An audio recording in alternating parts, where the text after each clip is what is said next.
हम नॉर्मलसी के खिलाफ नहीं हैं, मगर नॉर्मलसी से पहले स्टेटस को होना चाहिए। हमारी जमीन हमें वापस मिलनी चाहिए। We should get our land back. ऐसी कौन सी मजबूरी थी जब एक्साइज चीन का एरिया किसके समय वो चीन ने हथिया लिया? किसकी सरकार थी? कब हिंदू चीनी भाई भाई कहते रहे और पीठ पे छुरा घोंपने का काम किया था? Foreign policy is about managing the external countries. You have given China 44,000 square kilometers of land. On the other side, our ally suddenly decides to impose tariffs on us, 26%, which is going to completely devastate our economy. Doklam की घटना के समय भी मुंह तोड़ जवाब दिया तो भारत की सेना के जवानों ने चीन के सैनिकों को दिया है। प्रधानमंत्री जी स्वयं सीमा पर भी गए, सेना का मनोबल बढ़ाया। रक्षा मंत्री जी गए, 1 इंच जमीन भी भारत की कोई नहीं हथिया पाया तो भारत की सेना ने वो करके दिखाया, तो मोदी सरकार में करके दिखाया है। Speaker sir, it's a known fact that China is sitting on 4,000 square kilometers of our territory. I was shocked some time back to see that our foreign secretary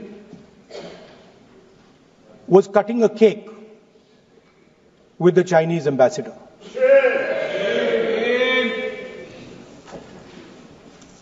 The question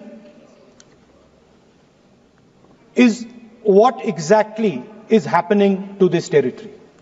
4,000 kilometre हैं, 4,000 kilometre China ने ले लिए हैं और हमारे foreign secretary उनके ambassador के साथ केक काट रहे हैं। 20 जवान शहीद हुए थे, उनकी शहादत की सेलिब्रेशन हो रही है केक काटकर। अब हम नॉर्मलसी के खिलाफ नहीं हैं, मगर नॉर्मलसी से पहले स्टेटस को होना चाहिए। हमारी जमीन हमें वापस मिलनी चाहिए। We should get our land back. It has also come to my notice that the Prime Minister and the President have written to the Chinese. We are not finding out from our own people. It is the Chinese ambassador who is telling the people of India that the Prime Minister of India and the President of India have written to them. Foreign policy is about managing the external countries. You have given China 44,000 square kilometers of land. On the other side, our ally suddenly decides to impose tariffs on us, 26%, which is going to completely devastate our economy. Our auto industry, our pharmaceutical industry, they're all on the line. Agriculture. So I'm wondering, somebody once asked Indira Gandhi ji, in the matter of foreign policy, do you lean left or do you lean right? And Indira Gandhi ji answered, I don't lean left or right, I stand straight. I'm Indian and I stand straight.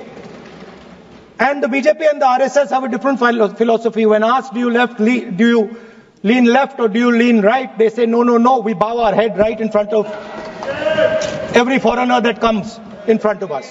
Sir, this is something that is in their culture, it is in their history, we know that. But we would like an answer from the government of India. What are you doing about our land? And what are you going to do? What are you going to do about this tariff that our ally has imposed on us? Thank you. माननीय अध्यक्ष जी, एक महत्वपूर्ण विषय जो आपके माध्यम से मैं सदन में उठाना चाहता हूं। जब से भारत आजाद हुआ, तब से हमारी सीमाओं पर रक्षा करने की जिम्मेदारी भारतीय सेनाओं की थी। ऐसी कौन सी मजबूरी थी जब एक्साइज चीन का एरिया किसके समय वो चीन ने हथिया लिया, किसकी सरकार थी? कब हिंदू चीनी भाई भाई कहते रहे और पीठ पे छुरा घोंपने का काम किया था? किसकी सरकार थी? कौन वो नेता थे जो डोकलाम की घटना के समय चाइना के अधिकारियों के साथ चाइनीज सूप पीते रहे और सेना के जवानों के साथ जाकर खड़े नहीं हुए? वो कौन सी फाउंडेशन है जिसके चाइना के अधिकारियों से पैसा लिया गया और आज तक जवाब नहीं दिया गया? क्या राजीव गांधी फाउंडेशन ने वो पैसा लिया था? तो क्यों पैसा लिया था? किस काम के लिए पैसा लिया था? आज मोदी जी की सरकार में हम ये कह सकते हैं, डोकलाम की घटना के समय भी मुंह तोड़ जवाब दिया तो भारत की सेना के जवानों ने चीन के सैनिकों को दिया है।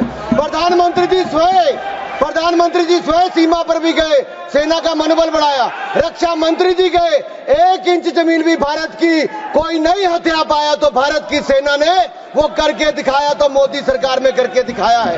कुछ लोग चीन के साथ मिलकर झूठे आरोप लगाते हैं और अपनी राजनीतिक रोटियां सेकते हैं।